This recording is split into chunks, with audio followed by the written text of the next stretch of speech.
ប្រកោហងជុំក្រោយត្រូវមកជួបរៀមរាស្គាល់មកមានតែទឹកភ្នែកពនរែកតែរឿងឈឺក្បាលសូភ័ក្រមង្គលគ្រួសារថ្ងៃណាបានខ្ញុំស្គាល់ទៅមានប្តីដូចអត់ប្តីបងទុកស្រីថ្លៃសំខាន់ជាងយំឡើងដេកអោបនាងគេពន់ច្រៀងធ្នមចិត្តពីបើប្រពន្ធខលចង់ដាច់ខ្យល់មិនខ្វល់ថែមួមើ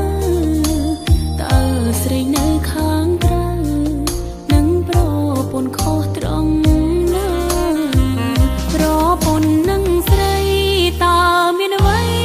ខុសគ្នា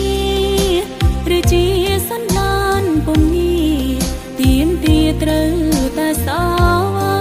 ប្រពន្ធស្មោះស្ម័គ្រនឹងប្តីឯស្រីស្មងបងព្រួតដល់ឡើងបងចង់ខូចដល់ឆ្នាំណាតើពេលណា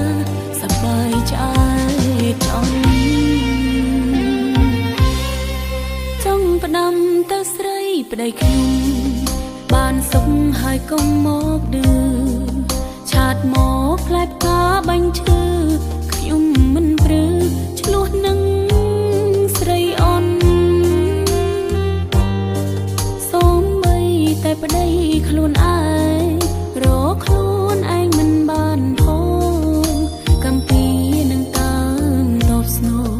ស្រីយកប្តីគេដូច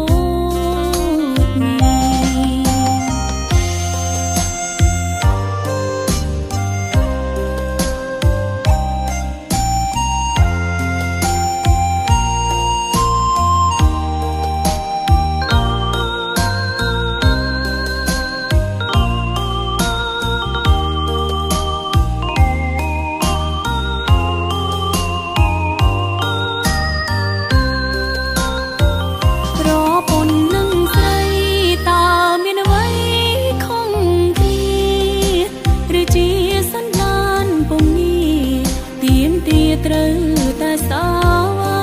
ប្រពន្ធស្មោះស្ម័គ្រនឹងប្តីឯស្រីស្មងបងព្រួតដល់ឡើងបងចង់ខូចដល់ឆ្នាំណាតើពេលណាសប្បាយใจចង់ផ្ដាំទៅស្រីប្តីខ្ញុំបានសុខហើយកុំមកឌឺឆាតមកផ្លែផ្កាបាញ់ឈឺខ្ញុំមិនព្រឺឆ្លោះនឹង